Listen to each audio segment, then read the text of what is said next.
Okay, next example, 140 meter per second propagation velocity, 0.4 meter wavelength, amplitude of 0.12 meters, and the wave is longitudinal. Let's stop and talk about what that means. Longitudinal means that if the wave is moving that way, the particles are oscillating in that direction also, not perpendicular to the direction of motion, but in this direction. You can think of a sound wave as being longitudinal.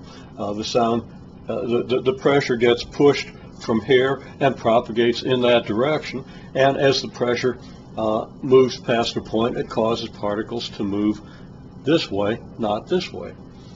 Okay, well, there are plenty of examples in the book. You can understand that a little better. Mathematically, we're moving along the x-axis, and the particles themselves are moving in the x direction. So I need two x symbols. I'm going to use little x for the position along the line, and big X, this big fancy X, for the motion of a point on the,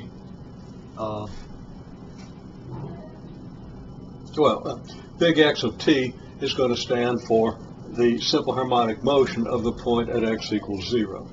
Okay, now I'm going to use big X a little more ambiguously. I'm going to let it be a function of two variables. So I could actually modify this to say that's x of t 0. Okay, the x of t for the x equals 0 point. We have the simple harmonic motion in this direction. We want to write down an equation for the simple harmonic motion. Okay, at x equals 0, simple harmonic motion is x of t equals 0.12 meters times the sine of what? Well, you see I've got 700 pi t written there, and you know there's an omega that goes in front of the t. Can we reason out what this ought to be from the information that we have?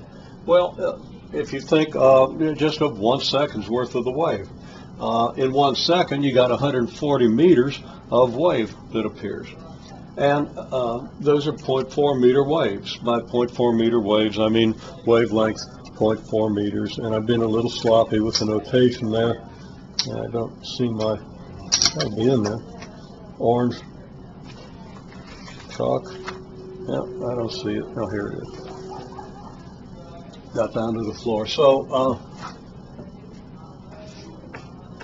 we'll call that lambda equals 0.4 meters. We're sure that we're talking about wavelength. Okay. Well, anyhow, if you have 140 meters of 0.4 meter waves, that means each meter you got a 0.4 meter wave and another one and then half of another one. In other words, you got 2.5 of these for every meter. You got 140 meters. 2.5 times 140 is 350. So you have 350 complete waves every second.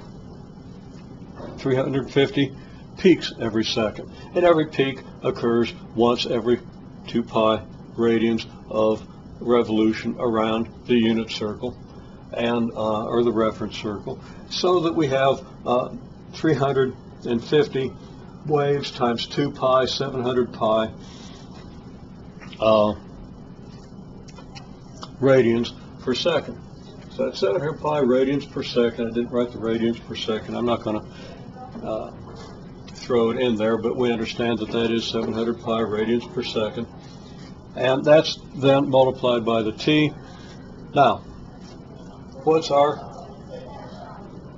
x of tx function? That is the x of t function at a position x.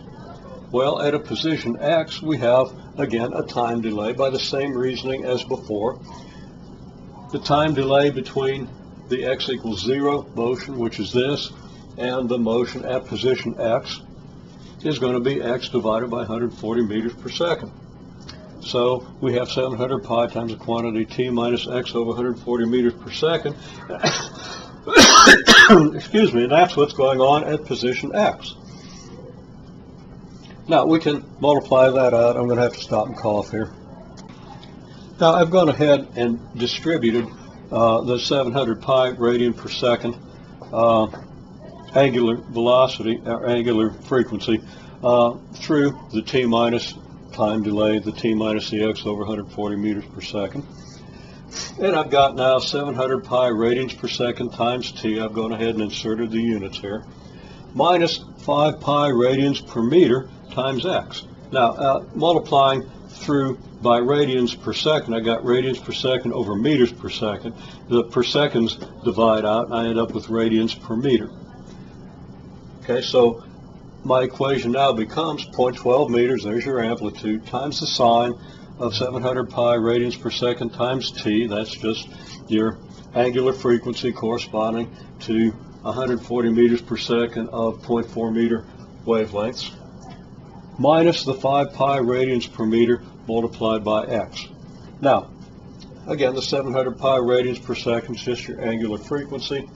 The 5 pi radians per meter is called your wave number, and we usually designate that by k.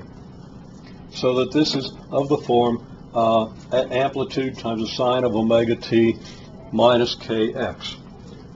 Now, we didn't get to that in class, but I'm going to do another video that kind of builds in this, just a brief one, showing the general form of the propagating harmonic wave.